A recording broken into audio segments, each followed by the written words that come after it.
আমাদের কিসের ভয়? আমরা তো মুর্দা, আমরা কবর থেকে বেরিয়ে আসা মানুষ।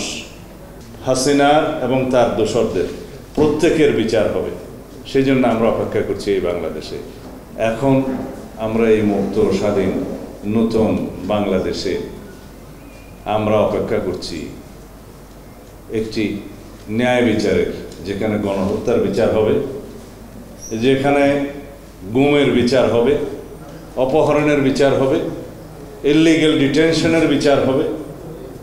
এই দেশে আমরা অপেক্ষা করছি মানবতা বিরোধী অপরাধ আদালতে যে নতুন করে গঠন হয়েছে, সেখানে ইন্টারন্যাশনাল স্ট্যান্ডার্ডের বিচার হবে।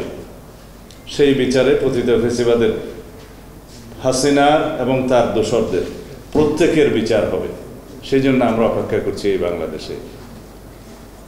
আপনারা যারা এখনও স্বজনদের ফিরে পান নাই, তারা তো বটেই, যারা পেয়েছেন তারাও যে ক্রাইম কমিটেড হয়েছে, সেই জন্য আপনারা সেখানে আইনের আশ্রয় নেবেন।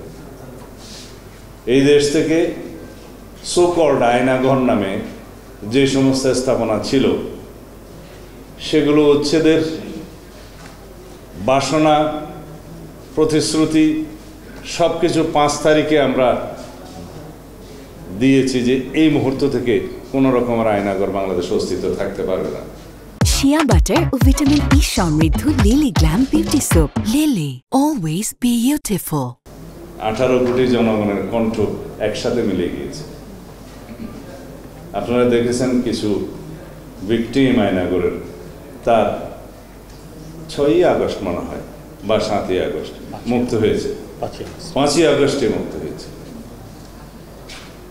বাংলাদেশের জনগণের কঠিন উচ্চারণ সেই আয়নাঘরের রক্ষকদের কাছে গিয়েছে। কিছু কিছু রক্ষক এখন অবশ্য শুধুমাত্র চাকরি থেকে অব্যাহতি দেওয়া হয়েছে, আমরা শুনেছি।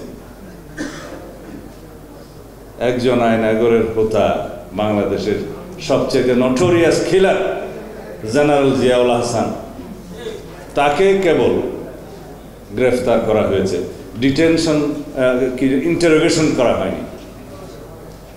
ডিবিতে নাম দেখানো, নাম মাত্র রিমান্ডে নিয়েছে শুনেছি। একটি শব্দও এখনো পর্যন্ত স্বীকারোক্তি আসেনি। আমি প্রকাশ্যে জনসভায় বলেছি, আমাদের কিসের ভয়? আমরা তো মুর্দা, আমরা কবর থেকে বেরিয়ে আসা মানুষ।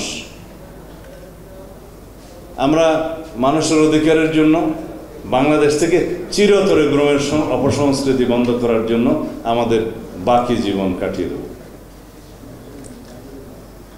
কোনো শক্তি, কোনো অপশক্তি আমাদের এই কণ্ঠকে স্তব্ধ করতে পারবে না, কারণ মুর্দাকে তো ভয় দেখিয়ে লাভ নেই। আপনারা যারা এখনো স্বজনদের ফিরে পান নাই, আপনারা তো জিন্দা লাশ, আপনাদের কিসের ভয়? আমরা আমাদের কণ্ঠকে উচ্চকিত রাখবই। আমি এই অনুষ্ঠান থেকে বলছি সরকারকে, সংশ্লিষ্ট সকলকে, যারা গুমের সংস্কৃতির ধারক বাহক এবং যারা গুম করেছে, হত্যা করেছে, তারা কারা আপনারা জানেন।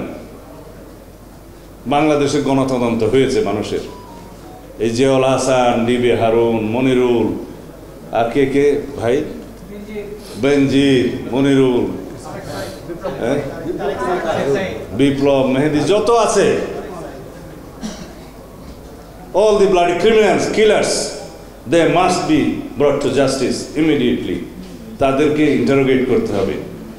তারা কত মানুষকে গুম করেছে, হত্যা করেছে, তাদেরকে দিয়ে স্বীকার করাতে হবে।